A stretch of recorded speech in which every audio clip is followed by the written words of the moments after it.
ever qualify for the Basketball Africa League. Our sports reporter Nzuki Alan joined up with the team to discuss this historic feat. Have a look.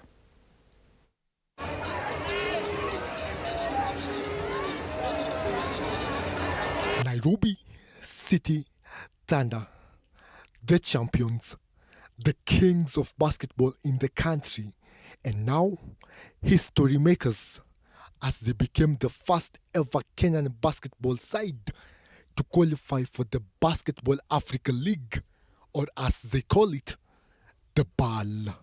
But before that, let me take you through how the City Thunder made it here.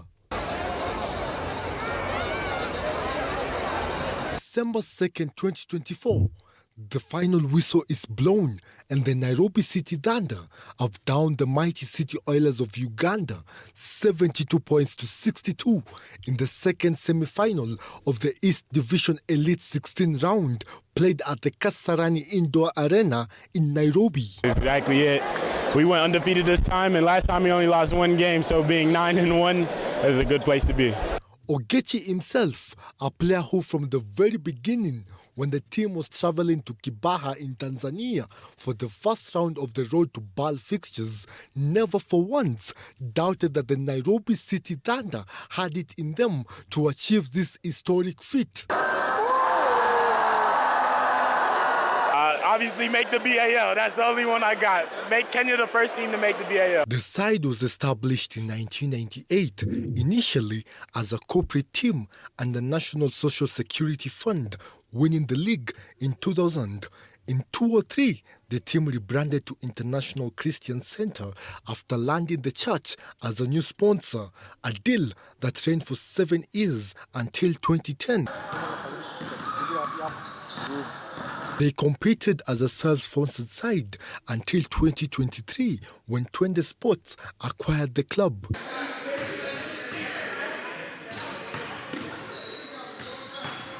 One year later, after the club was acquired by 20 Sports, they went on to win the league in style, wrapping up the league title unbeaten in all their games. And now, almost 2 years later, the vision for Nairobi City Thunder has changed as they eye to brush shoulders with the high and mighty in the 5th edition of the Basketball Africa League. This is huge. We have a few Kenyan players who have played for other teams outside there that have been in the BAL, but to come home and play for a Kenyan team and finally taking a Kenyan team to the BAL is something that is memorable and is history. Now, back to unfolding this historic feat by Thunder, and to achieve that, I engaged in a very thrilling conversation with American tactician Brad Ibs, who took over the team in the 2023-24 season after the change in management. It feels like a privilege, right? It feels like a great privilege to be as a coach. The Concordia University graduate was quick to praise how his team's preparation was very important during the Elite 16 round of the Basketball Africa League. I just think what I was most proud of was, I think I noticed our preparation as the tournament went on, right? There were long stretches where I actually was coaching very little in the game. Not because necessarily by choice, but because you could see the preparation was there.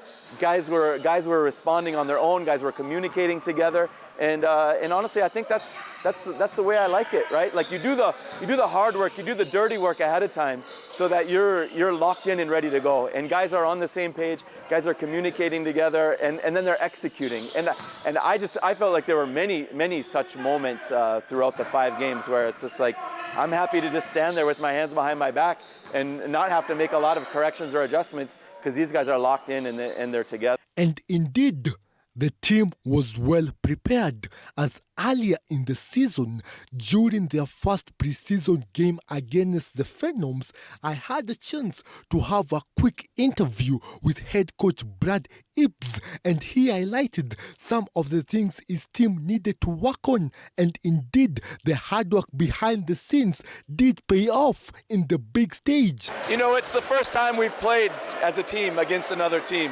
So it's not always so smooth. I think we saw a lot of good things. You can see we're very explosive.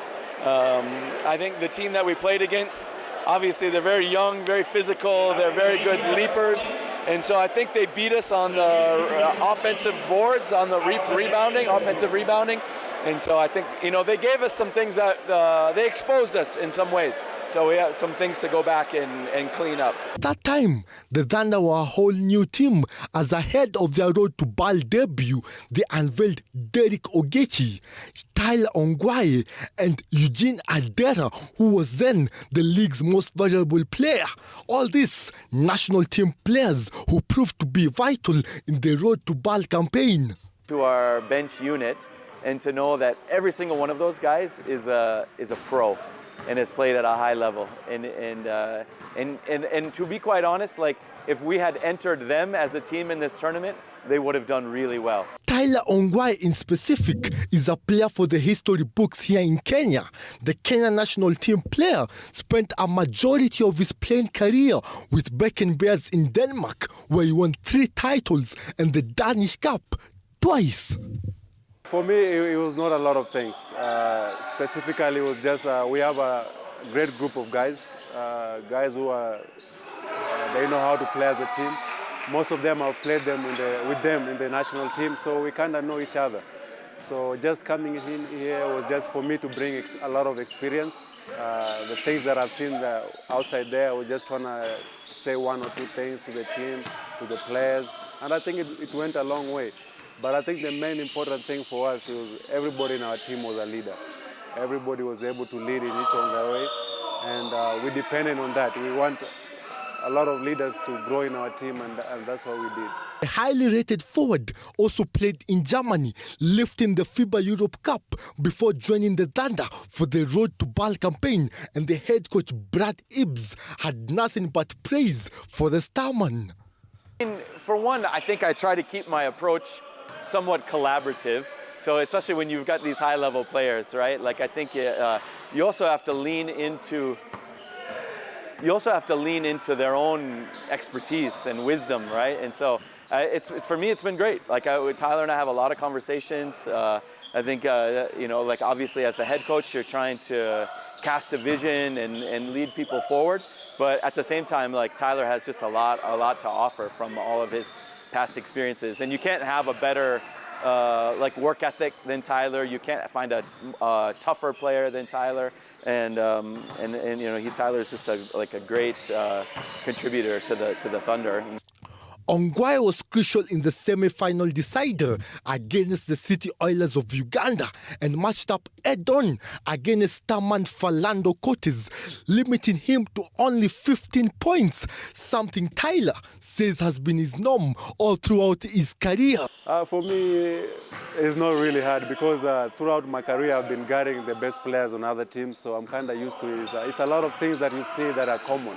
So those are just the things like just enjoying defending guys. Yeah. Ongwae was not the only veteran player who turned up when called upon, as fellow veteran Adel Okal Koranga reminded everyone why he's one of the most sought-after players in the continent after he dropped a masterclass performance in the finals, shooting 73% from the field.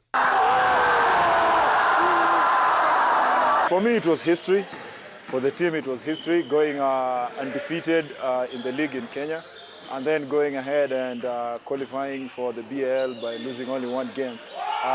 For a team that is a one-time champion, being the first team to qualify to the BAL from Kenya, that was history, and that was amazing. A performance that reminds us why the big man is still a very key player in the NAIROBI City Thunder. And he's a champion. He's won, I don't know, is it like 7 or 8 different national titles within Africa. He's been a professional for such a long time. He's one of the guys that we would say is like the heart and soul of our team. He's definitely a guy that is going to give you maximum effort every time when he's out there. So, yeah, we have a high level of confidence in Okal. However, it wasn't a veterans-only show, as youngster Garang Ding Akol showed the whole continent why he's the youngest starter in the Brad Ibs-led side. The former Blades talisman averaged 12 points and 7 rebounds all throughout the Road to BAL campaign, including a 20-point game in the finals where he shot 80% from the three-point line. First off, Garang is a great kid. He's an extremely hard and dedicated worker. He puts in the reps, he puts in the work on and off the court. He has an extremely high basketball IQ. He picks things up really easily. What else can I say? I mean, he's extremely versatile. Offensively, he can handle the ball. We saw his shooting. He's a great rebounder. He's a very switchable defender. I mean, in some ways, it's kind of like what's not to like, right? I think. But one thing I'll say about this journey for Garang in these qualifying rounds is I think this is one of the times when Garang's played with, in the starting lineup with 4 guys that have all played at significantly higher levels than he's played before, and so from that perspective, he's sort of the 5th man. And he had to find a way to kind of fit in as the 5th man on a really potent lineup. And I would say it wasn't always easy. Like that transition wasn't always easy. But I think both the encouragement of those guys, of all of his teammates, we as coaches know his potential, and I think we just kept on saying just stick with it, just stick with it, just stick with it. And I think we all had this feeling in the back of our minds that when the lights were on, when competition was there, when we were playing against a team with a different color jersey on, that Garang would rise to the occasion, and wow, did he ever. However, despite the high number of local talent in the team, the Thunder unveiled Nigerian star Abdullahi Aruna and South Sudan-born Lebanese international Ater James Majok right after they sealed qualification into the Elite 16 round, a move that really bolstered the Thunder's attacking and defensive weapons. Our homework, I think to a certain extent, we knew what we were getting. I mean, with Majok, you're getting like an amazing defensive leader, an anchor, someone who's a really vocal presence on the court. I think with Haruna, at least for me, I was a little less aware initially, but I mean, from day one when he steps in the gym, the guy is an amazing leader, and just like a basketball genius. And I think he really mentored a lot of our guys during the time that he was with us during this qualifying round, and also just obviously like a high-level player in his own right. With UC, I think we knew we were getting a really dynamic player. I think he's somebody who could take the game over when needed, but also somebody who could facilitate our team as a point guard. Thunder's effect is not just on the court, but also outside of the court, with the champions acquiring a high number of basketball fans all over the country to the point of selling out arenas during their home games is something Brad Ibs doesn't take lightly, insisting it really propels the team, especially during the Elite 16 round of the Road to BAL held here in Nairobi, where the electric crowd made it even harder for the opponents.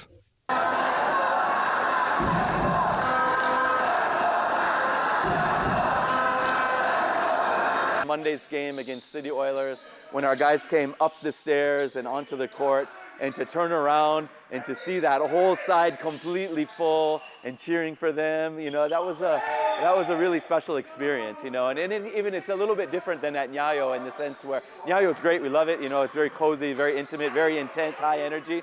But to kind of come up out of the tunnel like that into this stadium that's like really like full and cheering for you was really special. So there was that. And then I think even several times in that game, late in the game, you could hear the chants of defense, and those things do propel us, right? They definitely help you to reach for an extra level of effort and energy that you don't have when you're playing on the road.